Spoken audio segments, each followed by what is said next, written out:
आइए स्टार्ट करते हैं एलसीएम एचसीएफ का कुछ word problems.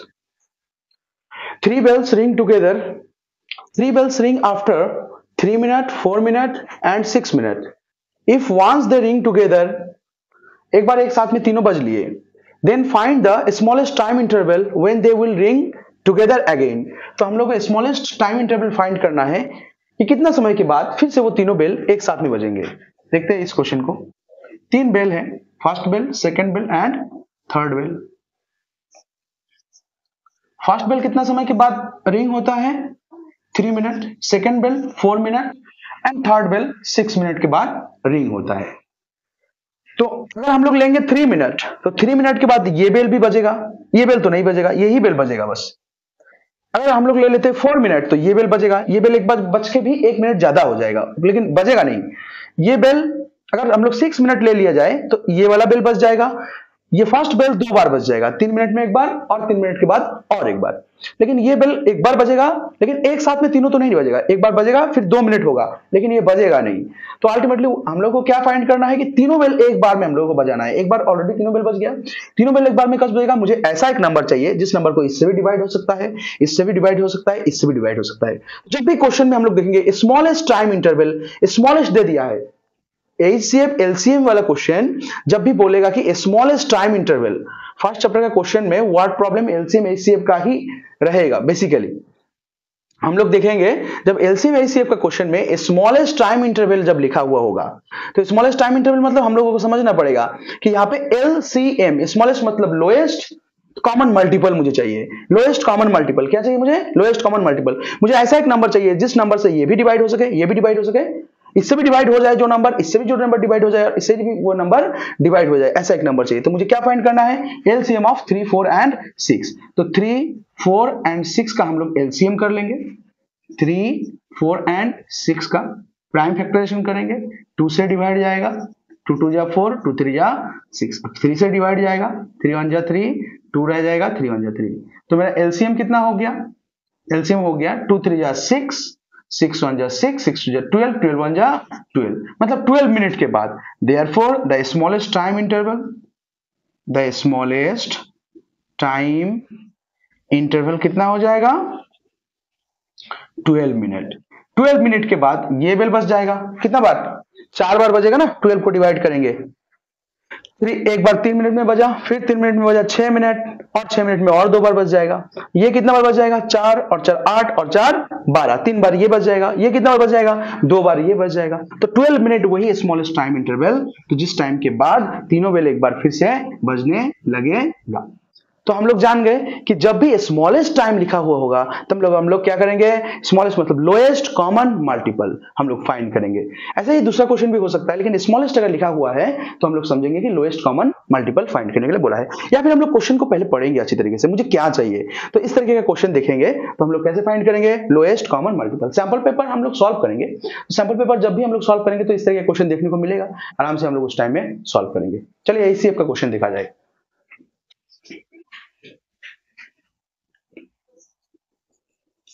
Find the greatest capacity to measure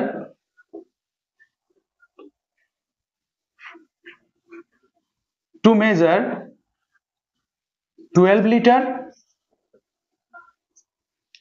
18 liter and 24 liter petrol. चलिए सॉल्व करते हैं। तो क्या बोला है? Greatest capacity. इस क्वेश्चन में हम लोग देख पाते हैं 12 लीटर में मुझे मापना है, 80 लीटर में मापना है, 24 लीटर मापना है, पूरी तरीके से मापना है, एक्स्ट्रा ना बच जाए, पूरा पूरी मापना है। तो ऐसा एक नंबर चाहिए जिस नंबर से ये भी डिवाइड जाए, ये भी डिवाइड जाए, ये भी डिवाइड जाए, तो वो क्या हो जाएगा? हाईएस्ट कॉमन फैक्टर, एचसीएफ हो जाएगा। इस तीनों का अगर एचसीएफ ले लिया जाए तो एचसीएफ से ये भी डिवाइड जाएगा, ये भी डिवाइड जाएगा, ये भी डिवाइड जाएगा। जैसे हम लोग देख लेते हैं, ये 12 लीटर है, ये मेरा मान लीजिए 18 लीटर और ये 24 लीटर। 12 litre, 18 litre, 24 litre. मुझे ऐसा छोटा एक मग चाहिए जिस मग से इसको मापे तो पूरी तरीके से ये हम लोग माप पाए, ठीक है? ये भी मापे तो पूरी तरीके से माप पाए, ये भी मापे तो पूरी तरीके से माप पाए, ये भी मापे तो पूरी तरीके से माप पाए, मतलब इस मग से तीनों डिवाइड चले जाए, तो मतलब वो क्या हो जाएगा? हाईएस्ट कॉमन डिवाइजर, या फिर हम लोग बोल पाएंगे कि हाईएस्ट कॉमन फैक्टर एचसीएफ। तो 12, 18 और 24 का हम लोग एचसीएफ ले लेंगे, वही हो जाएगा इसका कैपेसिटी। तीनों नंबर किससे डिवाइड जा रहा है? 2 से। 2 6 जा 12, 2 9 जा 18, 2 12 जा 24, फिर से जाएगा 2 से। 2 3 जा 6, 9 तो नहीं जाएगा, 2 6 जा 12, 3 से चला जा रहा है, 3 1 जा 3, 3 3 जा 9, 3 2 जा 6। सर्कल किसको करेंगे? सर्कल करेंगे किसको? इस 2 को। 2 से सारे डिवाइड चला गया, ये 3 से 9 डिवाइड नहीं गया, ये वाला 3 से सबको डिवाइड चला गया, तो 2 नंबर आ गया सर्कल में। Therefore the greatest capacity is, greatest capacity is equals to the ACF। ACF मतलब कितना हो जाएगा? 2 into 3, सर्कल किया हुआ नंबर ही हो जाता है मेरा ACF।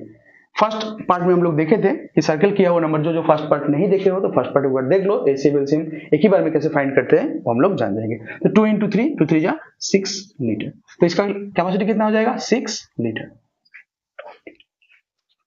हम लोगों ने क्या क्या देखा? हम लोगों ने देखा ACF एलसीएम किस तरीके से एलसीएम ACF फाइंड करते हैं, वेरिएबल्स वाला ACF एलसीएम किस तरीके से फाइंड करते हैं वो भी हम लोगों ने देख लिया। हम लोगों ने देखा ACF एलसीएम के जुड़ा हुआ फॉर्मूला हम लोगों ने देख लिया, फॉर्मूला से रिलेटेड क्वेश्चन देख लिए कि दो नंबर के लिए जब ACF into LCM equals to product of the numbers होता है। ACF एलसीएम का वर्ड प्रॉब्लम हम लोगों ने देख लिया, तो ACF एलसीएम हम लोग का पूरी तरीके से कंप्लीट हो चुका है। हाँ, हालांकि सैंपल पेपर करना अभी भी बाकी है, जब सैंपल पेपर करेंगे और भी पूरी तरीके से कंप्लीट हो जाएगा एलसीएम ACF। तो एक बार सैंपल पेपर को कंप्लीट करेंगे तब एलसीएम ACF का जितना भी क्वेश्चन है वो हम लोग देखेंगे। कहां पे? सैंपल पेपर में। बेसिक स्टैंडर्ड दोनों ही किया जाएगा। हम लोग रियल नंबर में रैशनल नंबर, इरेशनल नंबर के बारे में एक बार चर्चा करेंगे। रैशनल इरेशनल नंबर के बारे में हम लोग डिटेल से समझेंगे। देखिए, rational number and irrational number, उससे पहले नंबर सिस्टम पूरा हम लोग को एक बार डिस्कस करना पड़ेगा। तो यहां पे एक बार नंबर सिस्टम को डिस्कस कर देते हैं। नंबर सिस्टम में सबसे पहले क्या आता है? Natural number. Natural number, natural number मेरा क्या क्या है? नेचुरल नंबर स्टार्ट होता है, काउंटिंग नंबर्स को हम लोग क्या बोलते हैं? नेचुरल नंबर्स, जो नेचर में एग्जिस्ट होता है। 1 एप्पल, 2 एप्पल, हाफ एप्पल कभी नेचर नहीं देता है। तो 1 2 3 4 ये सारे नंबर क्या हो जाएगा? 5 6 कंटिन्यूअस जितना भी नंबर्स है ये सारे के सारे नेचुरल नंबर्स। नेचुरल नंबर के बाद किस नंबर का ग्रुप आएगा? नेचुरल नंबर के बाद होल नंबर। नेचुरल नंबर के साथ जब जीरो को ऐड कर देंगे, मतलब नेचुरल नंबर सारे नंबर ऑलरेडी है ही और उसके साथ एक नंबर और आ गया, कौन? जीरो, तो ये सारे नंबर मिलके क्या हो जाएगा? Whole number. तो नेचुरल नंबर कहां से स्टार्ट हो गया? 1 2 3 4 5 6, ये हो गया मेरा नेचुरल नंबर्स। होल नंबर क्या हो जाएगा? होल नंबर खाली बस जीरो को इंक्लूड कर देंगे तो ये जीरो से स्टार्ट हो गया, ये नंबर पहले ही मेरा ढूंढ लिया गया और होल नंबर बाद में एक जीरो ढूंढा गया, तो क्या हो गया? नेचुरल नंबर के साथ और एक जीरो लगा दिए तो जीरो हो गया फर्स्ट नंबर और उसके बाद 1 2 3 4 5 6 ये सब नंबर आ गया। तो होल नंबर हो गया मेरा कौन सा? जीरो से स्टार्ट करते हुए सारे नंबर, पहले जो था ही, मतलब फर्स्ट क्लास में फर्स्ट ग्रुप में तो ये लोग थे ही थे, अब सेकंड ग्रुप बनाया गया क्योंकि यहाँ पे एक नए मेंबर आ गए, तो सेकंड ग्रुप का भी पहला जितना भी मेंबर था वो लोग भी सेकंड ग्रुप का मेंबर ऑटोमेटिकली हो जाएंगे। लेकिन पहले ग्रुप का मेंबर लास्ट में, बाद में आने वाला मेंबर पहला ग्रुप का मेंबर नहीं होंगे। नेचुरल नंबर कौन कौन हुए? 1 2 3 4। होल नंबर में एक एक्स्ट्रा नंबर आ गया, उसके बाद हम लोग क्या, कौन सा आ जाएगा? इंटीजर। इंटीजर का, इंटीजर किसको बोला जाएगा? ये लोग तो इंटीजर है ही और उसके साथ नेगेटिव नंबर भी आ जाएगा, -1 -2 -3, ये सारे लोग क्या हो जाएगा? इंटीजर। और इंटीजर के बाद कौन सा नंबर आ जाएगा? -3 डॉट डॉट डॉट, और भी तो नंबर यहाँ पे है, तो ये सारे नंबर मिलके क्या हो गया? इंटीजर्स। और इंटीजर्स के बाद क्या आ जाएगा? Rational number. Rational number, rational number जिस नंबर को p बाई क्यू फॉर्म में लिखा जाएगा, जहां पे q नॉट इक्वल्स टू 0, तो रैशनल नंबर। मतलब ये सारे नंबर तो है ही, जीरो से लेकर सारे पॉजिटिव नंबर है ही, जीरो से लेकर सारे नेगेटिव नंबर वो भी है, और कौन सा नंबर आ गया? और आ गया फ्रैक्शन, और फ्रैक्शन के साथ साथ डेसिमल भी ऑब्वियसली आ जाएगा। तो फ्रैक्शन और डेसिमल भी हम लोग जोड़ देंगे तो क्या हो जाएगा? वो हो जाएगा रैशनल नंबर। जैसे कि 0.5, 2/3, 5/7, ये सारे नंबर, -3/2, ये सारे के सारे नंबर क्या हो जाएगा? Rational number. तो यहाँ पे हम लोग का नेगेटिव फ्रैक्शन आ गया, फ्रैक्शन आ गया, सारे टाइप का फ्रैक्शन आ गया, मिक्स फ्रैक्शन भी आ सकता है। ओके, तो ये सारे फ्रैक्शन आ गया, डेसिमल भी आ गया। और कौन कौन सा नंबर हो जाएगा? 0.53 रिकरिंग नंबर्स। ये रिकरिंग नंबर देखिए, 53 रिकरिंग हो रहा है। रिकरिंग मतलब रिपीटिंग कर रहे हैं, तो रिपीटिंग नंबर्स भी क्या हो जाएगा? Rational number. रिपीटिंग नंबर को भी हम लोग p by q फॉर्म में लिख सकते हैं। तो ये कौन सा नंबर हो गया? Recurring number. रिकरिंग नंबर भी रैशनल नंबर। तो कौन सा नंबर रैशनल नहीं है? इरेशनल नंबर के बाद में हम लोग थोड़ा सा डिस्कस कर लेंगे, रैशनल नंबर, इरेशनल नंबर के बारे में। इस ग्रुप के बाद यहाँ पे हम लोग का क्या हो गया? नंबर सिस्टम का पूरा ग्रुप कंप्लीट हुआ। नेचुरल नंबर हम लोग समझ पाए, 1 2 3 4 5 6 7 8 9 10 जितना भी है। होल नंबर, जीरो से स्टार्ट होके सारे नंबर, और जीरो के इंटीजर, जीरो से स्टार्ट होके सारे नंबर, और साथ साथ नेगेटिव नंबर, ये क्या हो जाएगा? इंटीजर। और रैशनल नंबर क्या हो जाएगा? ये सारे नंबर तो है ही, होल इंटीजर सारे नंबर तो रहेंगे ही रहेंगे, उसके साथ साथ फ्रैक्शन और डेसिमल। कुछ डेसिमल ऐसा भी है जो रैशनल नंबर नहीं होंगे। कौन कौन सा डेसिमल रैशनल नंबर हो जाएगा? ये सिंपल जो डेसिमल है वो भी रैशनल हो जाएगा। रिकरिंग डेसिमल मतलब रिपीटिंग डेसिमल, इसको हम लोग ऐसे भी लिख सकते हैं 0.53 रिकरिंग। ये रिपीटिंग नंबर्स भी, रिपीटिंग डेसिमल भी रैशनल नंबर हो जाएगा। Non repeating, non recurring, non repeating numbers या फिर नॉन रिकरिंग बोलो तो वो नंबर क्या हो जाएगा? रैशनल नंबर नहीं होंगे, नॉन रिपीटिंग नंबर्स। तो देखेंगे हम लोग। चलिए एक बार नंबर लाइन में क्लासिफिकेशन कर लिया जाए, उसके बाद हम लोग देखेंगे कि non recurring, recurring numbers, terminating numbers किसे बोलते हैं, वो सब बाद में देखेंगे। पहले हम लोग एक बार नंबर लाइन को भी देख लेते हैं। नंबर लाइन, यहां से शॉर्ट क्वेश्चन आ जाता है, कुछ शॉर्ट क्वेश्चंस नंबर लाइन से जुड़ा हुआ, इसलिए देखना बहुत जरूरी है। तो हम लोग यहां पे देख लिए। पहले स्टार्ट होता है कौन सा number? Natural number. Natural number कहां से स्टार्ट होगा? अभी देखते हैं। नंबर लाइन में 1 2 3 4 4 5 6 डॉट डॉट, यहां से जितना भी नंबर आ गया, ये सारे नंबर कौन सा नंबर हो जाएगा? Natural number. नेचुरल नंबर्स, ये नेचुरल नंबर्स का ग्रुप। नेचुरल नंबर में कौन कौन सा अभी भी हम लोग देखे, सर्कुलर टेबल देख लिए, इस बार हम लोग नंबर लाइन में भी देख लेते हैं बेहतरीन तरीके से समझने के लिए, बेहतर तरीके से समझने के लिए। सो 1 से लेकर जितना भी नंबर्स यहाँ पे है वो कौन सा नंबर? सारे नेचुरल नंबर्स। इसके साथ अगर जीरो इंक्लूड हो जाए तो यहां से कौन सा नंबर हो जाएगा? ये सारे के सारे नंबर। नेचुरल नंबर के बाद आएगा मेरा होल नंबर। होल नंबर्स, कौन कौन सा होल नंबर्स? जीरो। तो what is the smallest whole number? Zero. उसके बाद 1 2 3 4 5 6 आ जाएगा। इसके साथ हम लोग अगर नेगेटिव नंबर जोड़ दिया जाए, -1 -2 -3 -4, और ये चलते जाएगा, ये सारे नंबर क्या हो जाएगा? ये सारे के सारे नंबर मेरा हो जाएगा क्या? इंटीजर। ये सारे के सारे नंबर मेरा हो गया integer. Negative number, zero and all the positive number, तो this are called integers. Okay, अभी तक डेसिमल नहीं आया, फ्रैक्शन भी नहीं आया। तो डेसिमल और फ्रैक्शन के बारे में हम लोग जब भी फ्रैक्शन और डेसिमल जोड़ देंगे तो वो क्या हो जाएगा? वो हो जाएगा मेरा, वो हम लोग देख लिए सर्कुलर टेबल में ऑलरेडी हम लोग देख लिए कि p by q form rational number किसे बोला जाता है, वो भी हम लोग देख लिए। तो सारे फ्रैक्शन, अब रैशनल नंबर के बारे में यहाँ पे हम लोग एक्स्ट्रा लिखते हैं कि रैशनल नंबर कौन कौन सा है। Rational number, all the fractions, like fractions, rational number कौन कौन सा है? ऑल द फ्रैक्शंस, डेसिमल, तो कौन कौन सा fraction? Like 2/3, 5/7, -3/4, negative fraction also, 2 whole, 3/2, ये सारे फ्रैक्शन हो जाएगा। डेसिमल में कौन कौन सा आएगा?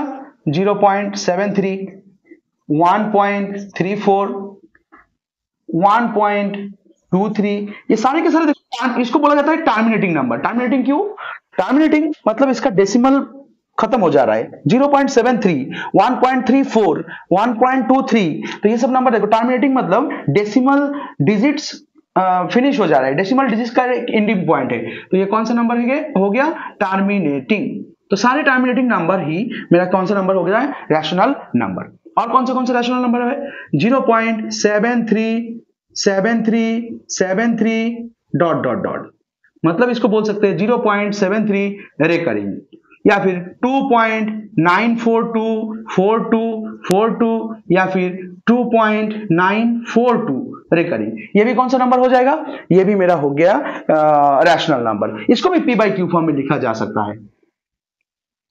तो इसको हम लोग क्या बोलेंगे? Recurring number. Non terminating, non terminating मतलब डेसिमल डिजिट खत्म नहीं हो रहा है, तो ये हो जाएगा non terminating, non terminating but recurring, non terminating recurring, non terminating recurring. लेकिन जब तो हम लोग क्या जान गए? तो नेचुरल नंबर जान गए, नंबर सिस्टम नंबर लाइन के हिसाब से, होल नंबर हम लोग जान गए, इंटीजर जान गए, सारे के सारे इंटीजर है, रैशनल नंबर जान गए, सारे फ्रैक्शंस, और उसके साथ डेसिमल भी आ जाएगा। कौन कौन सा डेसिमल? Terminating decimal. टर्मिनेटिंग मतलब जिसका एंडिंग पॉइंट है, जिसका डेसिमल डिजिट खत्म हो रहा है, तो वो टर्मिनेटिंग, और जिसका डेसिमल डिजिट नहीं खत्म हो रहा है वो नॉन टर्मिनेटिंग। तो उसको हम लोग क्या बोलेंगे? वो भी ये सब तो रैशनल नंबर है ही, पहले जो नंबर था वो रैशनल नंबर रहेंगे, पहले ग्रुप में जो नंबर रहेगा वो लास्ट में भी रहेगा, तो ये सब रैशनल नंबर है ही। उसके साथ साथ फ्रैक्शन भी आ गया, और साथ ही साथ टर्मिनेटिंग डेसिमल भी आ गया, और नॉन टर्मिनेटिंग रिकरिंग डेसिमल भी क्या हो जाएगा? जो भी नंबर रिपीट करेगा वो क्या हो जाएगा? Rational number. तो इरेशनल नंबर क्या क्या है अभी हम लोग देखेंगे इरेशनल नंबर के बारे में। चलिए देखते हैं इरेशनल नंबर के बारे में। इस बार हम लोग जान रहे हैं इरेशनल नंबर किसे बोलते हैं। इरेशनल नंबर, इरेशनल नंबर्स कौन कौन सा है जिसको P बाई Q फॉर्म में लिखा नहीं जा सकता है? कौन कौन सा नंबर वो हो जाएगा? रूट टू को अगर सॉल्व करना चाहेंगे तो इसका फॉर्मेशन डेसिमल नंबर आएगा, नॉन टर्मिनेटिंग नॉन रिपीटिंग, मतलब डेसिमल नंबर खत्म भी नहीं होगा और वो रिपीट होते जाएगा। √3 जिसका रूट सॉल्व नहीं हो सकता है, ये सारे के सारे क्या हो जाएगा? Irrational number. पाई का वैल्यू हम लोग जानते हैं, पाई का वैल्यू इक्वल्स टू 22/7। बस this is not the exact value of pi, ये एग्जैक्ट वैल्यू नहीं है। पाई का एग्जैक्ट वैल्यू एक इरेशनल नंबर हो। और क्या है? इस बार हम लोग देख रहे हैं डेसिमल फॉर्म में इरेशनल नंबर कौन कौन सा है। 3.24, 01, 001, 0001 ... देखो ये कौन सा नंबर? नॉन टर्मिनेटिंग मतलब डेसिमल खत्म भी नहीं हो रहा है, नॉन रिपीटिंग और रिपीट भी नहीं हो रहा है। तो तुम लोग क्या बोलोगे कि सर देखिए यहाँ पे 01, यहाँ पे भी तो 01 आ रहा है, लेकिन नहीं, यहाँ पे 01, यहाँ पे 001 और यहाँ पे 0001, तो इस तरीके से जा रहा है। उसके बाद 401, 501, तो अल्टीमेटली रिपीट नहीं हो रहा है। 01, 01, 01 अगर होता है इसको हम लोग बोलते हैं रिकरिंग नंबर। तो नॉन रिपीटिंग नॉन रिकरिंग, यहाँ पे 01, 001, 000। उसी तरीके से हम लोग कैसे लिख सकते हैं? 3.24 या फिर 3.24 लिखते चलिए, 2402, 002, 0002, ये सारे के सारे नंबर क्या हो जाएगा? नॉन टर्मिनेटिंग नॉन रिकरिंग, मतलब इरेशनल नंबर। और कौन कौन सा? 3, कोई भी और नंबर लेते हैं, 0 पॉइंट भी ले सकते हैं, 1.34579287898 ... रैंडमली नंबर आ रहे हैं, तो ये भी नॉन टर्मिनेटिंग, खत्म नहीं हो रहा है, और नॉन रिपीटिंग। अगर √2 को सॉल्व करेंगे तो ऐसा कुछ नंबर आ जाएगा। कैसा नंबर? टर्मिनेटिंग भी नहीं करेगा, मतलब डेसिमल खत्म भी नहीं होगा, और रिपीट भी नहीं करेगा, जैसा मन तैसा, जैसे कोई भी एक नंबर आते जाएगा। 3 आया, 4 आया, 5 आया, 7 आया, 9 आया, 9 फिर से आया, लेकिन 9 के बाद यहाँ पे 2 आया था, और यहाँ पे 9 के बाद 8 आया था, कुछ रैंडमली नंबर आता जाएगा, तो उसको हम लोग क्या बोलेंगे? Non terminating non recurring. जब भी समझो दोनों ही नॉन, जब दोनों ही नॉन हो जाएगा, non terminating non recurring decimal, हमेशा हम लोग समझेंगे क्या? Irrational number. तो हम लोग इरेशनल नंबर जान गए। इरेशनल नंबर में और कौन कौन सा नंबर आएगा जिसका रूट सॉल्व नहीं होता है? डायरेक्टली √2 का इंटीजर वैल्यू नहीं आता है, तो √2 ऑफ फ्रैक्शनल भी नहीं आता है, पॉइंट में भी नहीं आ रहा है, मतलब इसका रूट सॉल्व करेंगे तो इस तरीके का आएगा। लॉन्ग डिवीजन मेथड से अगर सॉल्व किया जाए तो पाई का वैल्यू भी ऐसा ही होगा। तो हम लोग जान गए रैशनल नंबर किसे बोला जाता है, इरेशनल नंबर किसे बोला जाता है। इससे रिलेटेड भी क्वेश्चन हम लोग देख पाएंगे, और इससे रिलेटेड घुमा फिरा के क्वेश्चन दे देते हैं सैंपल पेपर में। तो अल्टीमेटली इसको अगर नहीं समझेंगे हम लोग अच्छी तरीके से तो क्वेश्चन पेपर में क्वेश्चन सॉल्व नहीं करेंगे, नहीं कर पाएंगे। ज्यादातर यहाँ पे शॉर्ट क्वेश्चन देता है, तो शॉर्ट क्वेश्चन हम लोग सॉल्व नहीं कर पाएंगे अगर पूरा डिटेल्स हम लोग नहीं समझेंगे। तो इसीलिए एक बार डिटेल्स हम लोग समझ लिए, अब हम लोग क्वेश्चन सॉल्व करने के लिए सैंपल पेपर देखेंगे। एक बहुत ही इंपॉर्टेंट क्वेश्चन देखेंगे, बेसिक सैंपल पेपर में ग्रुप सी का क्वेश्चन हो जाएगा ये, और स्टैंडर्ड में ग्रुप बी का क्वेश्चन। देखते हैं क्वेश्चन। प्रूव दैट √5 की जगह पे √2 भी हो सकता है, √3 भी हो सकता है, जिसका रूट सॉल्व नहीं होगा, ऐसा कोई नंबर यहाँ पे दे देगा। Prove that √5 is irrational. हम लोग थोड़ी देर पहले ही जाने कि √5 एक रैशनल नंबर नहीं है, वो एक इरेशनल नंबर है। तो अभी हम लोग उसको प्रूफ करके देखेंगे। चलिए, तो लेट हम लोग क्या मानेंगे कि √5 इज रैशनल। √5 को हम लोग क्या मान लेंगे पहले, रैशनल। अगर √5 रैशनल होता है तो इसको p/q फॉर्म में लिखा जाएगा। तो सो √5 इक्वल्स टू a/b मान लेते हैं, where a and b are coprime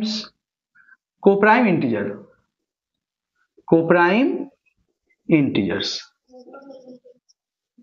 तो ए भी क्या है, कोप्राइम इंटीजर्स, मतलब ए और बी के बीच में कोई कॉमन फैक्टर नहीं है। कोप्राइम जैसे कि 2 और 3 वो भी कोप्राइम, 4 और 9 ये दोनों क्या है, कोप्राइम। देखो दोनों प्राइम नंबर नहीं है लेकिन कोप्राइम, इस दोनों नंबर को कोई एक नंबर नहीं डिवाइड कर सकता है, दोनों मिलके प्राइम मिनिस्टर, तो कोप्राइम। दोनों मिलके देखो कोई नहीं मार सकता इन दोनों को कोई नंबर डिवाइड नहीं कर सकता। इसका मतलब इन दोनों नंबर को कोई नंबर मार नहीं सकता है। 4 को भी कोई डिवाइड करता है 2, लेकिन 2 9 को तो डिवाइड नहीं कर सकता है। दोनों को एक साथ में कोई नंबर नहीं काट सकते, तो उसको क्या बोला जाएगा, कोप्राइम नंबर।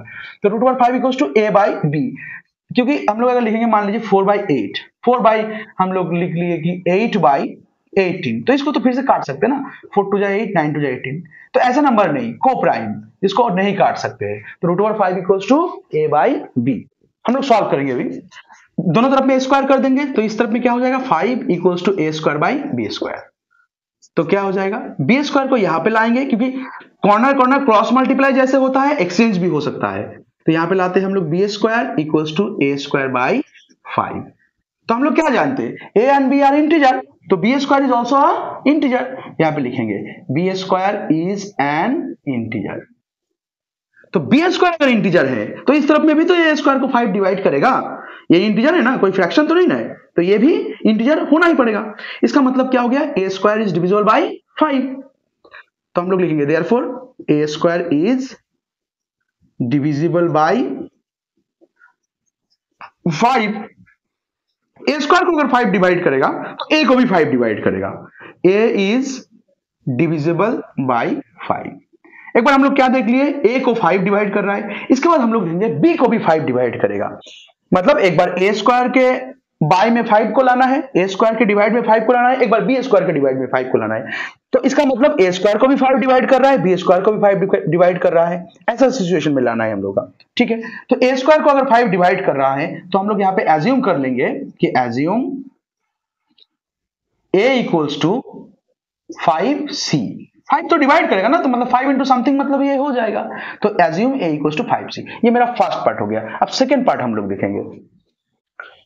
एक चीज यहां पे मार्क करेंगे कि b² इक्वल्स टू a²/5, ये मेरा इक्वेशन नंबर 1, इसको ध्यान में रखेंगे। ये कौन सा है, इक्वेशन नंबर 1। इसको अप्लाई करेंगे हम लोग, यहां पे अप्लाई करेंगे, यहां पे a की जगह पे हम लोग 5c लिखेंगे। तो सेकेंड पार्ट हम लोग देखेंगे इस बार। सेकेंड पार्ट में लिखते हैं from equation 1, now from equation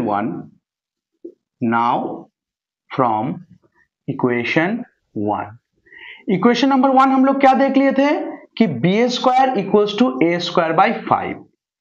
तो b² इक्वल्स टू a के जगह पे a मतलब हम लोग क्या माने थे, 5c। तो a के जगह पे हम लोग लिख देते 5c, उसका स्क्वायर डिवाइड बाई 5।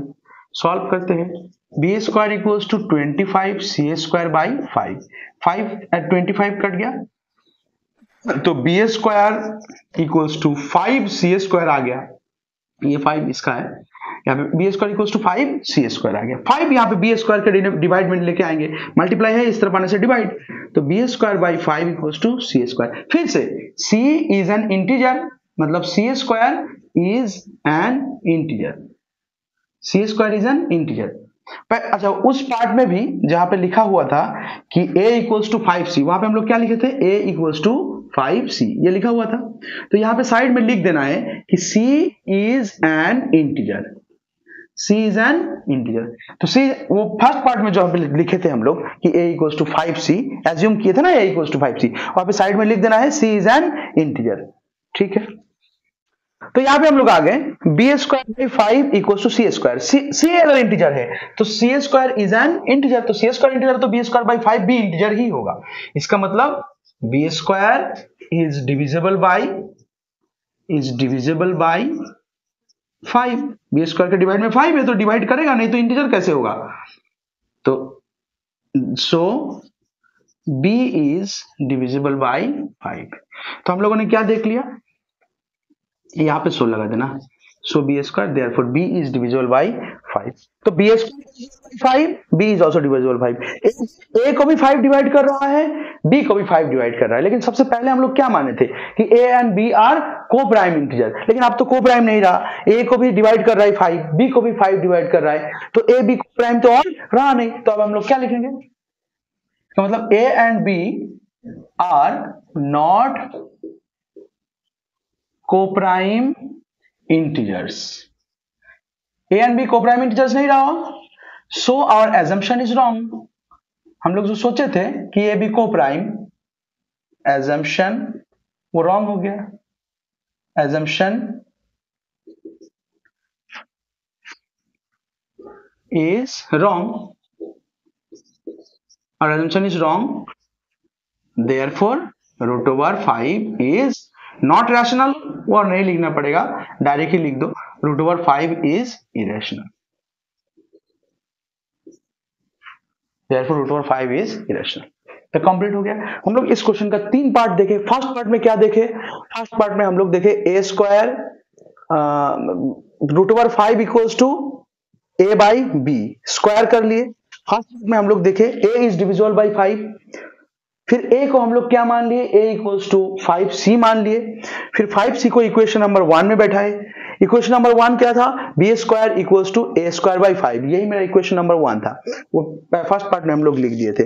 तो यहां से हम लोग क्या देखे कि पहले पार्ट में हम लोग देखे a is divisible by 5, second part में देखे b इज डिविजिबल बाई 5, और लास्ट हम लोग लिख दिए कि conclusion a and b are not coprime integer, so our assumption is wrong, root over 5 is irrational. इससे रिलेटेड एक शॉर्ट क्वेश्चंस भी है, मतलब एक 2 मार्क्स का एक क्वेश्चन भी, एक छोटा क्वेश्चन भी है, वो भी हम लोग अभी देखेंगे। देखते हैं उससे related question. Prove that 3 plus 2 root over of 5 is irrational. देखो इस जगह पे ये भी क्वेश्चन दे सकता है, prove that root 3 by 2 is irrational, prove that 1 minus root 3 is irrational, prove that 1 minus root 2 is irrational, कुछ भी दे सकता है। Prove that root 2 by 3 is irrational, मतलब एक नंबर इरेशनल देगा और उसके साथ कुछ रैशनल का मिक्स दे देगा। ये क्वेश्चन आसान होता है, ये क्वेश्चन टफ नहीं होता है। तो किस तरीके से सॉल्व करेंगे इसको, let 3 plus 2 root over 5 is rational. इसको सबसे पहले हम लोग क्या मान लेंगे, रैशनल। तो so 3 plus 2 root over 5 equals to A by b. इसका मतलब 3 plus 2 root over 5 equals to क्या हो जाएगा, a by b, where a and b are क्या हो जाएगा, कोप्राइम इंटीजर, कोप्राइम इंटीजर। ठीक है, इस बार हम लोग क्या करेंगे, रूट ओवर के अंदर जो नंबर रहेगा वो हम लोग लेफ्ट साइड में रखेंगे और बाकी सबको उस तरफ लेके चलेंगे। तो हम लोग यहाँ पे देखेंगे 2 root over 5 equals to A by B minus 3। तो रूट ओवर 5 इक्वल्स टू क्या हो गया, root over 5 equals to A by B minus 3, और 2 यहाँ पे मल्टीप्लाई था, वहां पे डिवाइड बाई। तो इसका मतलब इस साइड में क्या है, रूट ओवर 5 मतलब इरेशनल नंबर, इस साइड में है इरेशनल, इक्वल्स टू उस साइड में देखो ये रैशनल नंबर, ये भी रैशनल, ए बाई बी तो रैशनल ही होता है हमेशा, क्योंकि P by Q form, rational number, ये भी रैशनल नंबर, ये भी रैशनल। रैशनल नंबर का जब भी कोई कैलकुलेशन किया जाए तो वो रैशनल ही होता है। तो इस साइड में क्या हो गया, रैशनल। तो हम लोगों ने क्या देखा, हम लोगों ने 3 प्लस रूट ओवर 5 को रैशनल माने थे, तो उससे यहां पे मैंने लास्ट में क्या देख रहा हूं कि इरेशनल नंबर इस साइड में हो रहा है और रैशनल नंबर उस साइड में हो रहा है, और दोनों तरफ इक्वल हो रहा है। इरेशनल इक्वल्स टू रैशनल कभी होगा, नहीं होगा। ये गलत कंक्लूजन क्यों आया, ये गलत कंक्लूजन इसीलिए आया क्योंकि हम लोगों ने वहां पे एजम्पशन रॉन्ग किया था। So our assumption is wrong, so our assumption is wrong, it is impossible. पहले यहां पे लिख देंगे हम लोग, irrational equals to rational, it is not possible, it is not possible, ये तो पॉसिबल नहीं हो सकता। So our assumption is wrong, 3 plus 2√5 is irrational. हम लोग उसको रैशनल माने थे तो इसीलिए ये रॉन्ग कंक्लूजन आया है। तो ये भी क्वेश्चन हम लोग समझ लिए।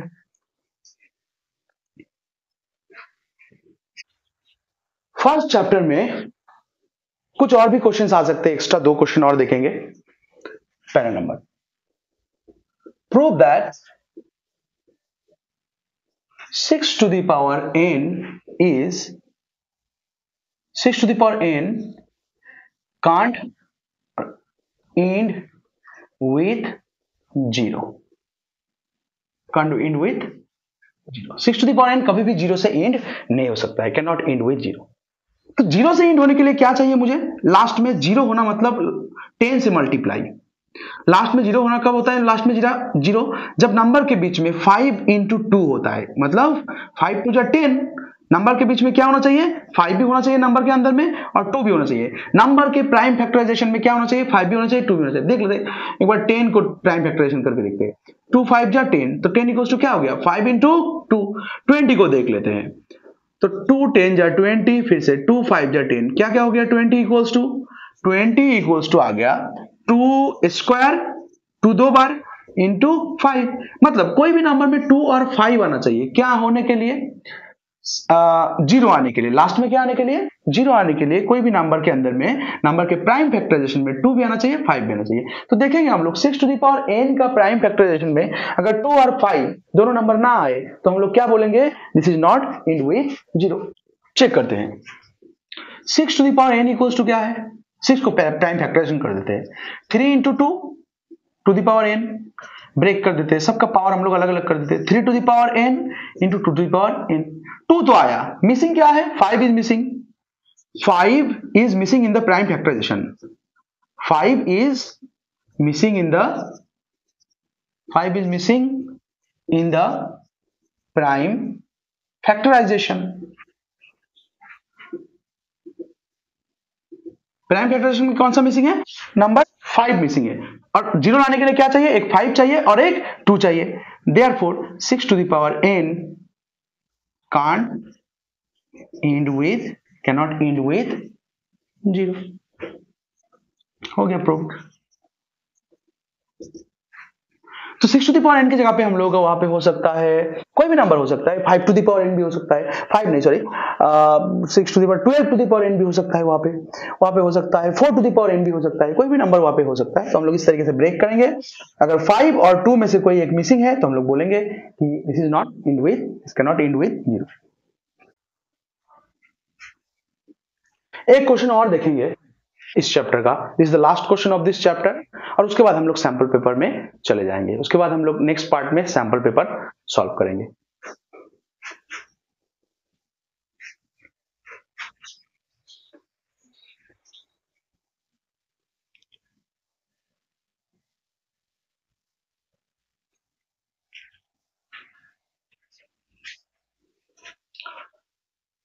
लास्ट और एक क्वेश्चन देखेंगे इस चैप्टर में, और उसके बाद हम लोग नेक्स्ट पार्ट में सैंपल पेपर सॉल्व करेंगे।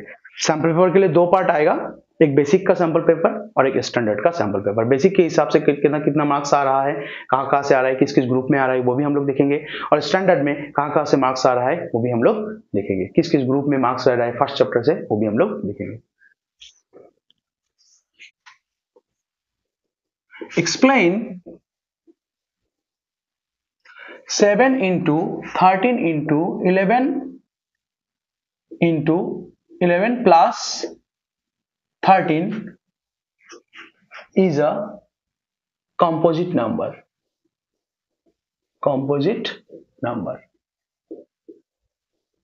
अब composite number किसे बोलते हैं? कोई भी नंबर प्राइम है जो किसी से डिवाइड नहीं होता है, 1 और खुद के सिवा, मतलब ओनली 2 फैक्टर्स। तो जैसे कि 7 हो गया, 2 हो गया, 3 हो गया, 5 7, ये जितना भी नंबर आएगा, 9 नहीं होगा क्योंकि 9 3 से डिवाइड हो जाता है, तो वो कॉम्पोजिट नंबर हो जाएगा। तो प्राइम नंबर किसे बोलते हैं? 2 3 5 7 11, ये सब प्राइम नंबर। कॉम्पोजिट नंबर कौन कौन? जो नंबर किसी ना किसी से 1 और खुद के अलावा और किसी नंबर से डिवाइड होता है। जैसे कि मेरा कौन हो जाएगा? पहला नंबर मेरा 4, ये कौन सा नंबर? Composite number. एक 4, एक 6, तो 4 का कितना फैक्टर है? एक 1, कितना डिवाइजर या फिर फैक्टर, एक हो गया मेरा 1, एक 2, एक 4 खुद। तो 2 से ज्यादा फैक्टर हो गया इसका, एक खुद हुआ 4, एक 1 हुआ और एक एक्स्ट्रा फैक्टर हुआ। तो कोई भी अगर 1 और खुद के सिवा और भी कोई एक नंबर आ जाए, 6 का कितना फैक्टर हो जाता है देखते हैं। एक मेरा 1, एक 2, 3 और 6, 4 फैक्टर। तो जिसका भी 2 से ज्यादा फैक्टर है, एक तो 1 और एक खुद, इन दोनों फैक्टर से ज्यादा अगर कोई फैक्टर आ गया, मतलब numbers having more than 2 factors, जिस नंबर का 2 से ज्यादा फैक्टर, उसको हम लोग कंपोजिट नंबर बोलेंगे। तो ठीक है, देखते हैं, इसको चेक करेंगे कि 2 से ज्यादा फैक्टर इसका है कि नहीं।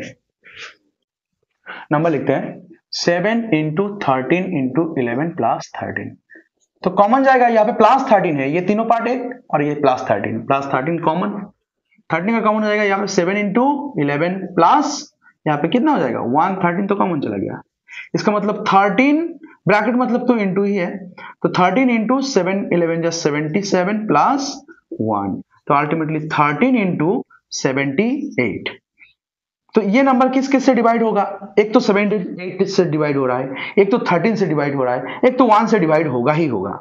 Therefore the given number has, therefore the given number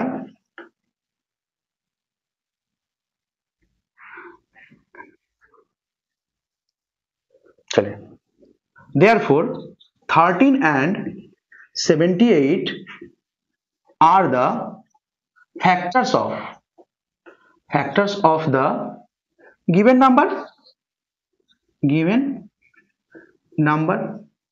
जो नंबर यहां पे दिया था, इस नंबर का कौन कौन सा फैक्टर हो गया, एक फैक्टर हो गया 13 और एक फैक्टर हो गया 78। दो नंबर तो डिवाइज है ही। Are the 13 and 78 are the factors of the given numbers, 1 also। Therefore 1, 13, 17 तीन फैक्टर हो गया ना, एक तो 1 हो गया, एक 13 हो गया, 78 हो गया, और भी होंगे, कम से कम 3 होना चाहिए ना कंपोजिट नंबर होने के लिए। तो 1, 13 and 78 आर द फैक्टर्स। दो नंबर यहाँ पे मिल गया और एक नंबर तो 1 खुद से लिख देंगे। तो 1, 13 and 78 are the factors of the given number. So 7 into 13 into 11 plus 13 is a composite number, is a composite number। एक फैक्टर यहाँ पे, दो फैक्टर यहाँ पे, तीन फैक्टर यहाँ पे, कम से कम 3 फैक्टर होना चाहिए। 2 से ज्यादा फैक्टर जिसके पास है वो कंपोजिट नंबर। यहाँ पे हम लोग दिखा दिए इसका 2 से ज्यादा फैक्टर है, so this is a composite number. तो फर्स्ट चैप्टर रियल नंबर्स, यहां तक हम लोग क्वेश्चन प्रैक्टिस कर लिए। और एक क्वेश्चन है जो हम लोग सैंपल पेपर के साथ प्रैक्टिस करेंगे। अभी वो उस क्वेश्चन को प्रैक्टिस नहीं करेंगे, सैंपल पेपर जब सॉल्व करेंगे तब उस क्वेश्चन को प्रैक्टिस करेंगे। और बाकी सारे टॉपिक यहाँ पे डिस्कस कर लिए, अभी हम लोग सैंपल पेपर के और आगे बढ़ेंगे। At first I will send you basic sample paper, then standard sample paper, 1 by 1 it will come, and इसके बाद फिर नेक्स्ट चैप्टर आएगा, चैप्टर आते जाएगा। Okay, this much only for the day. Like, subscribe and share.